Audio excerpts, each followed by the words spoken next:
త్యాగే Nike అమృతత్వ మానసుడు. ఆధ్యాత్మిక క్షేత్రంలో త్యాగం లేకుంటే రాణించలేదు. మొన్ననే శ్రవణ వెలుగుల్లో మహామస్తకాభిషేకం చేసినారు ఒక మహానుభావుడికి. ఏం చూసి చేసినారే? రాజాది రాజనే, మహా అందగాడనే, లక్ష్మీపుత్రుడనే, సరస్వతి పుత్రుడనే, వేలాది సంవత్సరాల నుంచి పూజనీయుడైనాడు. ఎందుకు? ఏమున్నాయనలో మహాపండితుడా? కాదు కాదు. ఏమున్నాయి? త్యాగం. శాస్త్రం అదే అంటుంది, త్యాగే నైకే అమృతత్వ మానసు. బాహుబలి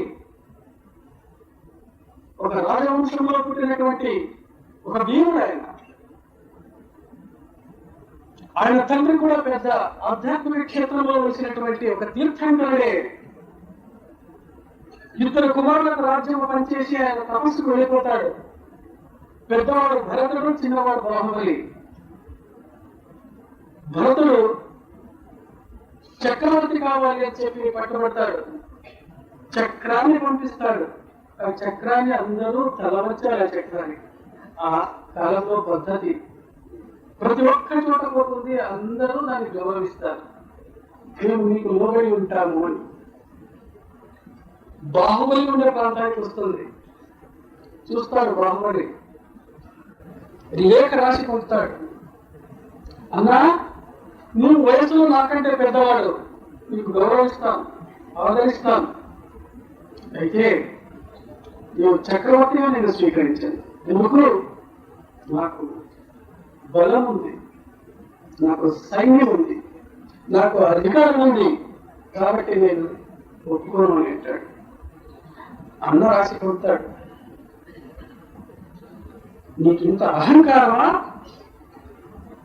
అట్లయితే యుద్ధానికి సిద్ధమని. రెండు వైపులా సైన్యాలు వచ్చి నిలబడతాయి. యుద్ధానికి సిద్ధ అవుతాడు తమ్ముడు బాహుబలి. ఇరువైపులో ఉన్నటువంటి మంత్రులంతా సమావేశమై దీని నుంచి సైన్యం సర్వనాశనం అవుతుంది కాబట్టి ఒక చిన్న ఉపాయం అని చెప్పి ఉపాయం సూచిస్తారు. ఏమంటే, మీరిద్దరూ వీరులే, మీరిద్దరికి యుద్ధం పెడదాం. యుద్ధంలో ఎవరు చేస్తే వాళ్ళే రాజ్యం అవుతుంది, వాళ్ళే చక్రవర్తి కావచ్చు. ఈ ఇద్దరు సోదరులు అంగీకరిస్తారు, ఒప్పుకుంటారు. రకరకాలైనటువంటి యుద్ధం జరుగుతుంది ఇద్దరికి. ఆ కాలంలో జల యుద్ధం, దృష్టి యుద్ధం, కత్తి యుద్ధం, మల్ల యుద్ధం, గదా యుద్ధం, ఏమేమంటే అన్ని జరుగుతాయి. అన్నిట్లోని చిన్నవాడే పైకి గెలుస్తాడు. చివరి యుద్ధంలో చివరిసారిగా ఒక అవకాశం దొరుకుతుంది తమ్ముడికి. తన కాళ్ళ కింద అన్న పడి ఉంటాడు, సంహరించాలి కావాలి. అటువంటి ఒక సందర్భంలో చక్కన ఒక మెరుపు నడుస్తుంది హృదయంలో. చిన్ననాటి నుంచి కలిసి బతికినా మనం ప్రేమపూరితమైనటువంటి వాతావరణంలో బతికినా మనము. నాకంటే పెద్దవాడు, పూజనీయుడు, తండ్రి తర్వాత తండ్రి లాంటి వాడు, ఇటువంటి వాడిని నేను సంహరించేదానికి సిద్ధమైనాను కదా. ఎందుకు ఎందుకు? ఈ రాజ్యం కోసం, ఈ ఆస్తి కోసం, ఈ అధికారం కోసం. నలుగురు జనులు పొగుడతారు మీరు రాజు అని, కొనియాడతారు కొంతమంది, పూలమాలలు వేస్తారు కొంతమంది. భట్రాజుల పొగడ్తల కోసం నా తోబుట్టువును, నా అన్నం చంపవలసినటువంటి హీన స్థితి వచ్చింది. ప్రతి విసిరి పారేస్తాడు. అన్నకు ఆశ్చర్యం వేస్తుంది. చనిపోయే స్థితిలో ఉంటాడు. ఇంకా ఒక్క వేడి వచ్చినాడంటే ఇంక చనిపోవలసింది. చెయ్యి తెచ్చి నిలుపుతాడు. అన్నా, నీదే చేయమంటాడు. లేదు తమ్ముడు నేను ఓడిపోయినా నన్ను చంపు అంటాడు. లేదన్నా, జయము నీదే. ఈ రాజ్యము, ఈ అధికారము, ఈ అంతస్తులు, ఆస్తులు ఈరోజు నేను త్యాగం చేస్తున్నాను.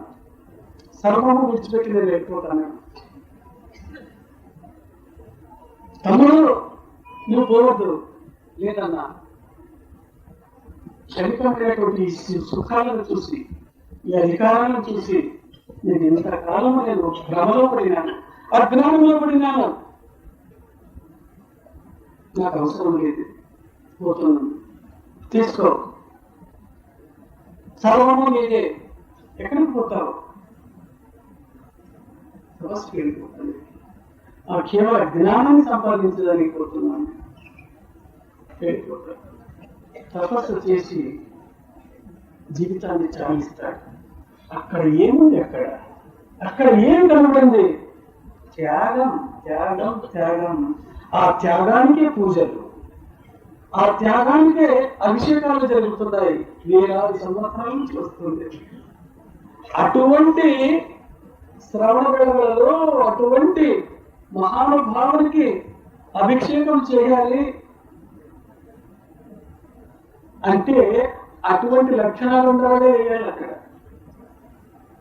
మీ సమాజంలో చాలా మంది చూస్తున్నారు, మీ పేపర్లో చూడవచ్చు. ఆ కలశాల కోసం రేట్లు పెట్టినారు.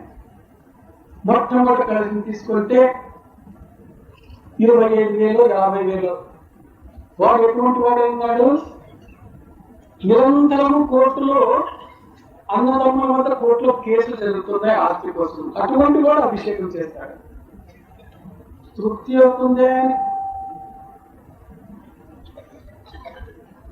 ఎప్పుడు 100కి 10 రూపాయలు వడ్డీ చేసుకునేవాడు అక్కడ అభిషేకం చేస్తున్నాడు.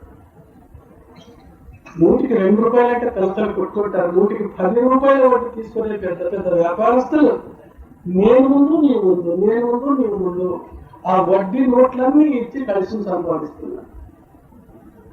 ఈ త్యాగం కావాలి జీవితం.